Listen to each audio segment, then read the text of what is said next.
Factorial, the game that started my life like you started it, slowly, but when you get the hang of it, the way you see the world change. Initially, I didn't give it much thought, but oh, how I was wrong. No exaggeration, it stands one of the finest games ever crafted. It's a unique breed among the multitude of games I have encountered. At first glance, it may seem like a game centered around factory construction, but it transcends that label. Factorial isn't just a game, it's a lifestyle. Once you are in, the world no longer appears in your eyes as the same. Now everything you look resembles you a factory. So, what is Factorial? Said by Steam. Factory is a game about building and creating automated factories to produce items of increasing complexity. Within an infinite 2D world, use your imagination to design your factory, combine simple elements into ingenious structure, and finally protect it from the creatures who don't like you. In this synopsis, the developers subtly encourage players to view it as just that, a game. Yet, for those who delve into the instance, Factorial becomes more than a mere gaming experience. It defies the conventional definition of a game. Many enthusiasts playfully compare its addictive nature to crack, cleverly coming to the term of Cracktorial. However, from my perspective, it extends beyond the realm of addiction.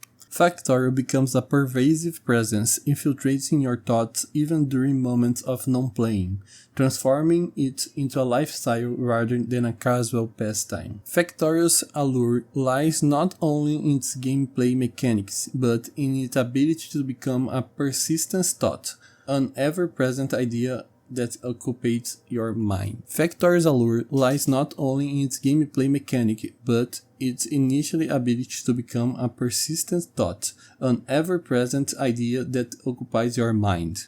It transcends the boundaries of traditional gaming, becoming a mental landscape, where the thrill of building automated systems and optimizing factories lingers long after you have stepped away from the screen. Factorial becomes more than an individual experience. It transforms into a shared passion, a focal point that binds a diverse group of players together, all of them with one goal in mind: make the best factory possible.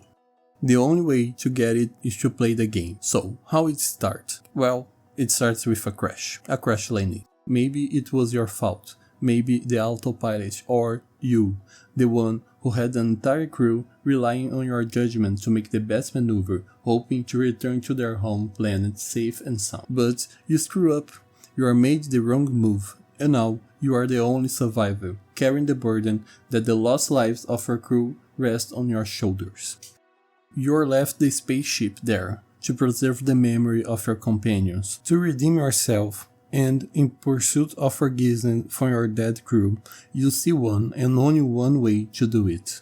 You can see the approval of all the members. They all agree that this is the only way to honor their legacy. Build a normal factory. That factory will provide you with the means to build and launch a space rocket, so you can correct everything you did wrong and finally honor your crew. Go back home and tell tales about your space exploration. Spread the awesome adventure you and your colleagues had. Pay for your mistakes as a noble and honorable astronaut that you are, hoping for people on your planet to understand that it was a mistake. Or you can just delete the spaceship and act like it never happened. So, how you go from nothing to space? Well, through science packs. They are the dictators in the Factorial world. How you construct has the main goal to produce more of them. Having a total of 7, I'm going to talk about them and what they give to us. Automation Science Pack, commonly known as Red Science, is the one you start knowing how to craft. You crashed your spaceship, but you have the basic knowledge to create a gear and a copper plate. These two ingredients form the foundation for all the Tech Tree research you will dive in. At this stage, the Factorial is just a baby. You are shuttling up and down with items in your inventory, transforming raw resources in products with your own hands, crafting miners, furnaces, steam engines, labs, and of course the Red Science Pack. After all that, the research phase kicks in, providing electricity to the labs, and they handle all the research process for you. In the tech tree, you are presented to the 3 pillars that will carry you through this journey. The first one is the assembly machines, the tireless beating heart of your factory. These machines are all you need to manufacture your entire factory. And yes, they can even build themselves. They are going to accompany you through the entire play.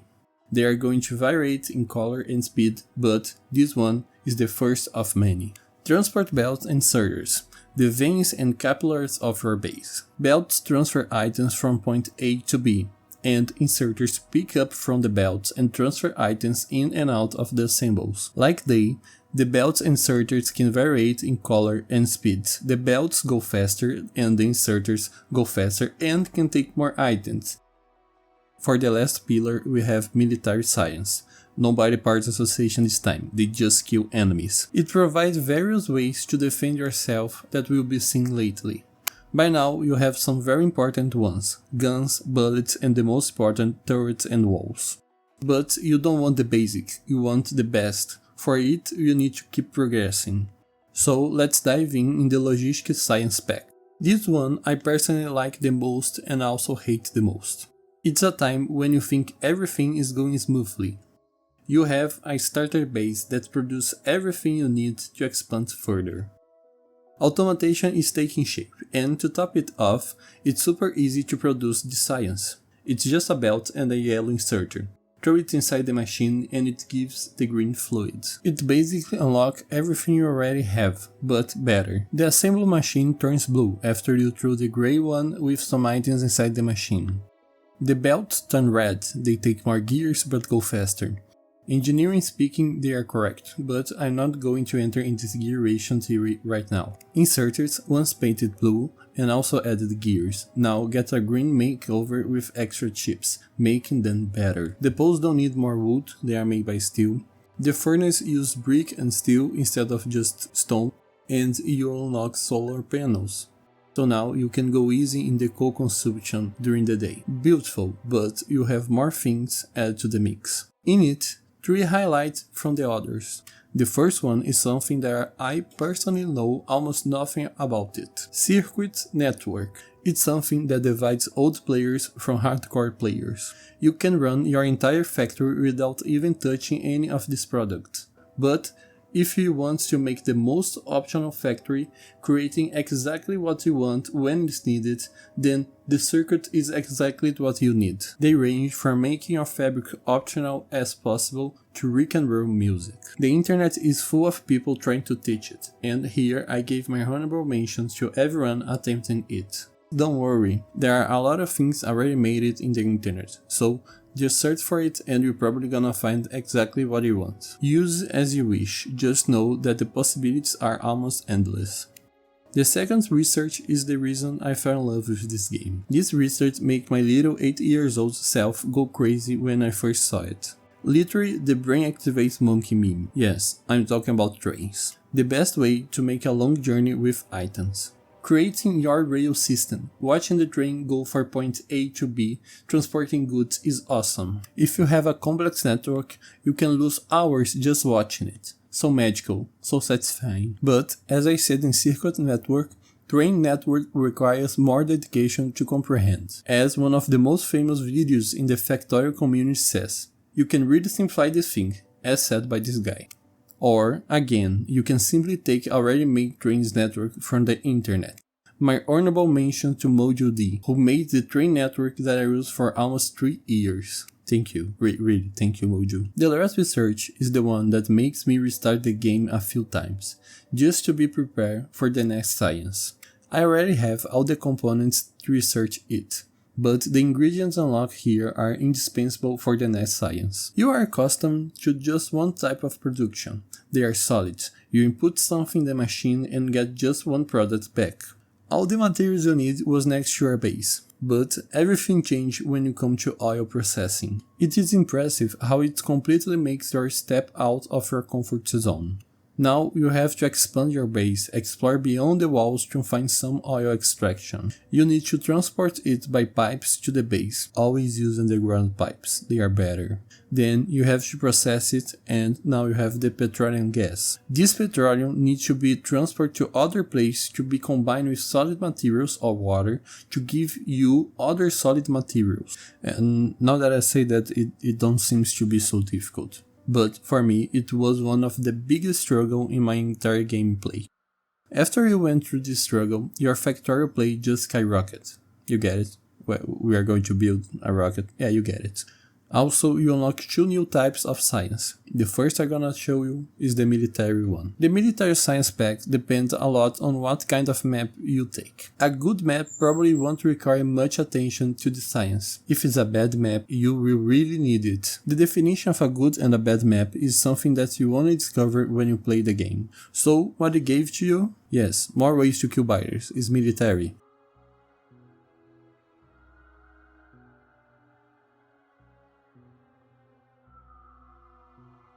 What are the biters? Well, as said a long time ago, they are like hippies. But now we have another word that is used more.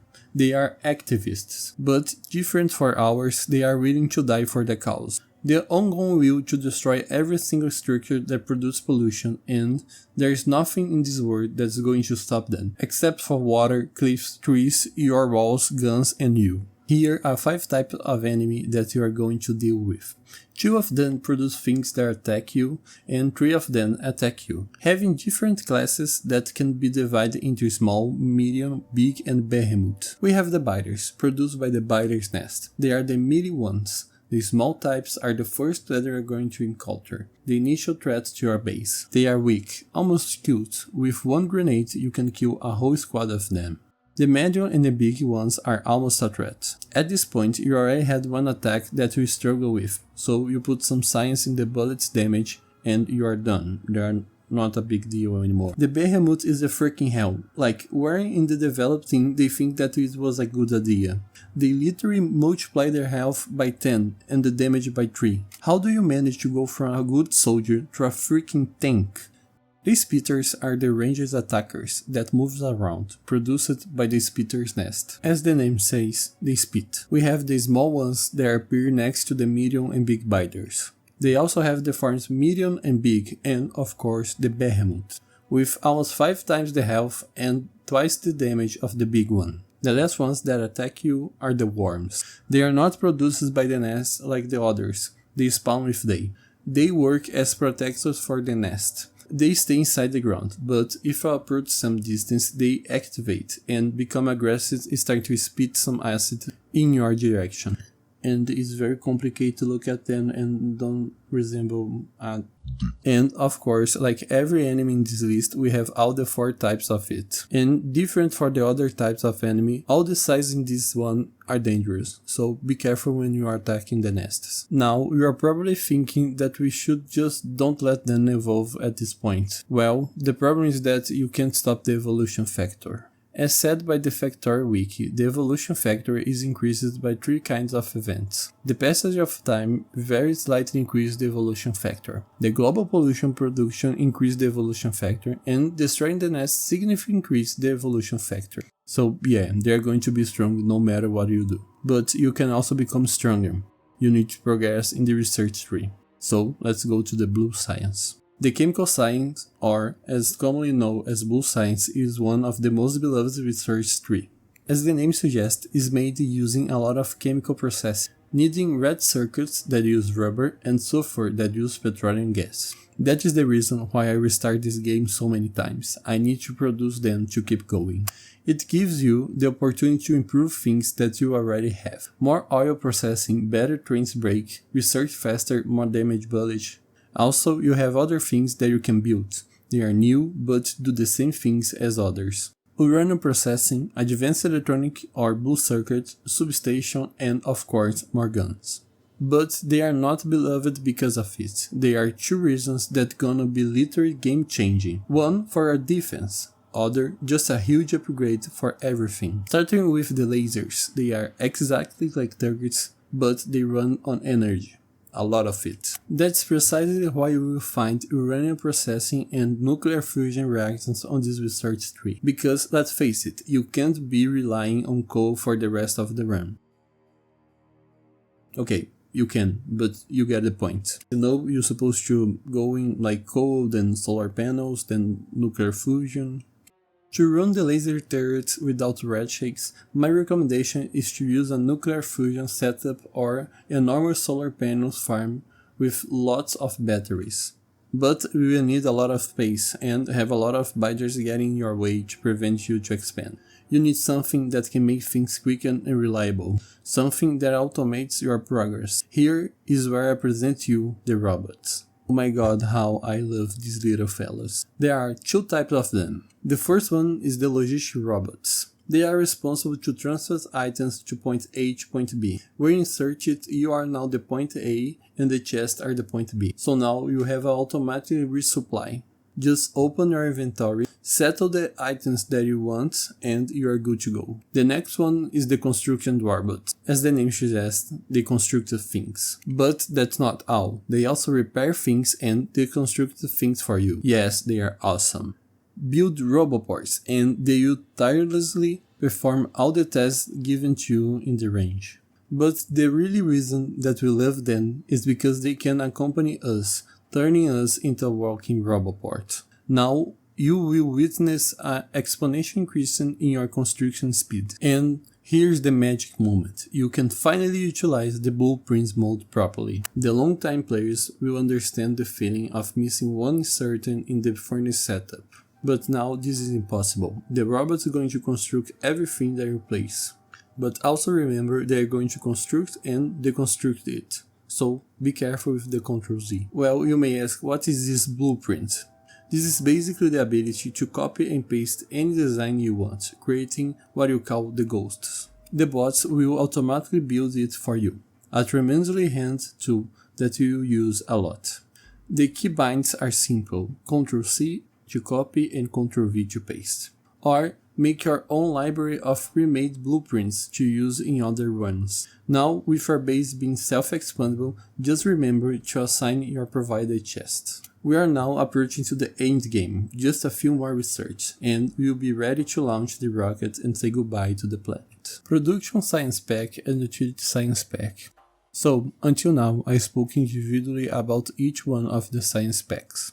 That is because almost all of them unlock something really important that becomes a game changer. But for this two is a bit different. To complete the game, you only need 3 more researches. For the Production Science Pack, or purple one, you have to research the Productivity Model tree and the Speed Model tree. And for the Utility Science Pack, the yellow one, you have to research the Rocket Control Unit. After that, you finally unlock the Rocket Launch Silo. Cool, that's the end, we made it. You build it, you place on the floor, and where is the rocket? Well, we have to build it inside the silo. And you do it exactly like you're doing all the other things that you already did. You give it some items and receive back others. The only difference is, in this case, the machine don't give anything back, the products stay inside the silo. The items that you need are 10 rocket control units, 10 low density structures and 10 rocket fuels. So that is, take everything inside and you got a rocket. No, actually not. You need 99 more to build an entire rocket. So you need to take this recipe and multiply it by 100. And there is one of the reasons why you should automate everything you research.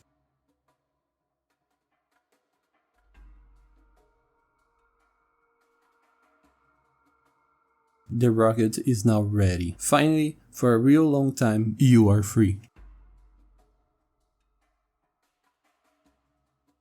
For all the ups and downs, a real roller coaster of emotion during your time in this planet. But it's finally time. Time to say goodbye to everything you did for the time you spent on the planet. So many machines that went all the way with you, working non-stop, all to bring you to this point. Now you have the opportunity to make your way back to your home, to share your adventure in this hostile world with everyone. But what is going to happen to all of them? What is going to happen to your fabric? Turn your back to everything that was made. know that all of it is worth it, but they have a time limit. Someday the buyer is gonna suppress your defense, or the ore paths are going to dry out. But all of it to honor your lost friends that surely a lot of people miss. Now it's time to go back to your home.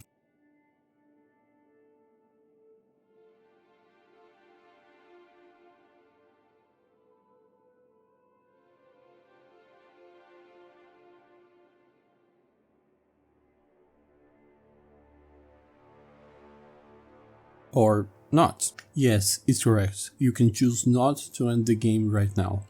Of course, you have come all the way here and don't want to turn your back to everything you have done. I'm feeling a bit of emotional attachment. Well, don't worry. What you want is called a mega base. Your main focus changed to build one rocket to build a lot of them. You are going to automate even the rocket launch process. Well, sadly, we don't have a really specific goal anymore. Now, you play just to increase the science per minute of your base. The purple and yellow science research give you the means to acquire the peak of your factory. They increase the insert capacity to the max for all of them. Better trains brakes, more research speed, robots carrying capacity and speed, more damage to the weapons, nukes, personal roboports, two that are going to help you a lot in the mega base construction and performance. First, we have beacons. They act like towers that spread bonus depending on what kind of productive models is inserted in them. But don't bother too much. There are 3 types of models, but you basically use 2 of them. The other one is used just to construction other things. The first is a productive model. If you pay attention to the last topic, you research it, but don't use it for the rocket parts. Well, they give you exactly what the name says. They increase the productive from the machine. Basically, they make material from the thin air. The downside is that the machinery becomes slower, and you can only insert them in the machinery. Beacons cannot hold them, and also some machinery, it depends. The second one is the speed model. Also set by the name, it increases the speed craft by half of the machinery. But the downside is that it consumes 70% more energy. This one can go anywhere in the factory, including machines, beacons, and that's everything. The last one is the efficiency model. Well, you guessed it, they make things more efficient. But nobody uses them in the machinery. They are used to produce the best features in this game. The ones that scare away even the strongest arachnophobic. The Spidertron. This guy is expensive, but it is worth it. They are like mini bases that can go anywhere you command. Being possible to shuffle an entire arsenal inside of them, they are killing machines. Want to construct a faraway outpost? Just send them with the materials and a roboport and they do the job for you. Need a really good DJ for a buyer's party? They are your guys. Just need the remote and you can do everything you want with them. And that is it. All of the things that you are going to need to the mega base construction. At this point, you are counting the production of your base in science per minute, literally launching 1 or more rockets per minute. But as always, you can do more. We have a lot of dedicated persons, drilled to do the extreme bases, going up to 10k SPM. The only thing that stops them to go further is their own PC. So that is it, you get it to this point. Everything that you could do, you did it. All the research, the mega base, trains, railways, biter genocides with the gorgeous artillery turrets. These guys have obscene range. Almost feel like you are cheating. Yeah, see that's the base range. That is it. You finally beat the Factorio. Time to close the game. And oh god, that is mods. You want to play more. These games make you to do that. That is the reason why I said that the crack association is a bad one. You don't get the same vibes from the drug as you used them a second time. Not that I know something about using drugs. Just Factorio, not the focus right now. The focus here is the mods. They add basically everything, ranging for just better games mechanic to a whole new type of Factorio game. No, you will not see a completely different game like Roblox did. It is still gonna be Factorio, but with a really deep and long complexity. I really mean it. Almost like the Minecraft mod pack that takes 5 minutes to open, but it's still a Minecraft. Factorio mods do the same thing. Want to always be they? We have it. Some problems passing through your pipes and solar panel farms? Say no more. Want early robots to do the homework for you? Disco labs? Even more fast everything? Or some new type of challenge, like a new type of factorial or stuck in an island? Take it. Or even make a whole function city with moving cars transporting goods from one place to another? What's a whole new adventure that will take you more than 300 hours to complete the game, make you almost insane, have interstellar exploration and space trains? All of these are here, in the mods section. The best part is that the last two ones, you don't need to play it. This guy already made this. Please Senpai notice me and say hi in the comments. My point is, mods make the game so replayable that it is almost impossible to be bored with them. They are awesome. So awesome that they are going to become part of the game. Expansion. If you get at this point in the video, you are two types of person. Or you play the game for a long time and just want to see other persons say good things about the game. Or you are here because you find this video entertaining and want to know more about this game. Well, for both of you, probably the second guy, we have amazing news. After a long time, we are finally having a DLC for Factorial called Space Age. Yes, it is inspired by the most famous mod in the game, Space Exploration, made by one of the developers from the game. And now they are taking it and putting inside the game. What I'm thinking right now is how the new end is gonna be.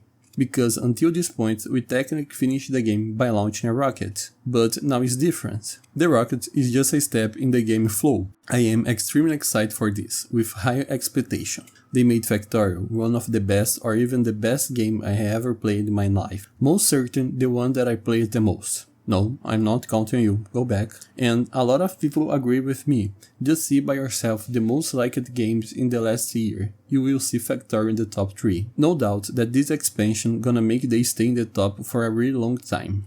The only bad thing about this expansion is that this whole video, everything that I talked until now about the science packs, the research tree, the mechanics, the trains and robots, they are all gonna change. But don't worry, they are gonna change for the best. Well, and how do I know that? By reading the FFF, or Factorial Friday Facts. For me, this is a really game changing. The devs do something that I saw very few times in the game industry. They actually interact with the community and make us feel part of the game developed. Just read the comments of FFF and you'll see what I'm talking about. The end. That is it. This video is really long for someone who just started on a YouTube channel. No, I'm not talking about the other type of games in the Factorial because I really don't play it. Probably they are good, they are fine, but I do not play them, so I can't say anything about them. Right now, I'm using this time to make some honorable mentions and thanks to everyone that, even without knowing, helped me a lot with this game. 3 ones I already made some reference. They are Marty Sintopants, Mojo D and Dosh Doshington. But I'm also gonna say a special thanks to Catherine of Sky. This lady is simply awesome. Almost every construction planner that you see I'm using this video are designed by her. Really thanks for it. Nilaus, that guy, just had another understanding in the duration of this game. Has already good tutorials about almost everything that you need to know. To the speedrunners, Nephrons and anti-elites, hoping that someday I can be precise with the placement of the items like them. For Ryan Brown, with his gameplay and weird challenge, Trumpen for their beginner tips, Exterminator reading and discussing the FFFs and showing awesome bases made by the community, and especially for everyone that made a video about this fabulous game. Really thanks for showing me different ways to appreciate Factorial.